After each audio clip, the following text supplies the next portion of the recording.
What was the significance of the new immigration law of 1965? The immigration law of 1965 transformed American society and race relations in ways totally unanticipated at the time, but looking back, we can see that that happened. Increasingly, the old immigration law of 1924 had become untenable and indeed an embarrassment to the United States. The United States was telling people in the world, we need you to fight on our side as part of the free world in order to fight communism, and yet you're not allowed to enter the United States. Eastern Europeans, Southern Europeans, Asians were barred basically under the 1924 law. There had been some changes, but not very substantial. The idea of race and national origin as the basis for immigration became more and more intolerable as the civil rights movement reached its peak.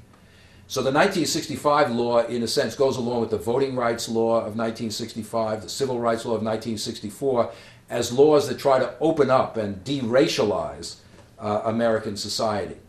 But one of the consequences of this was, because of the emphasis on family reunification and immigration on the basis of certain skills needed in the society, no longer on the basis of national origin, the origins of immigration begin to shift radically. Since 1965, European immigration has become very small.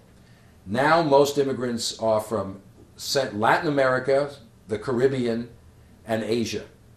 And this has tremendously increased the Hispanic and Asian population of the United States and really changed the whole pattern of race into a multiracial system rather than a black-white system, which was the template before this.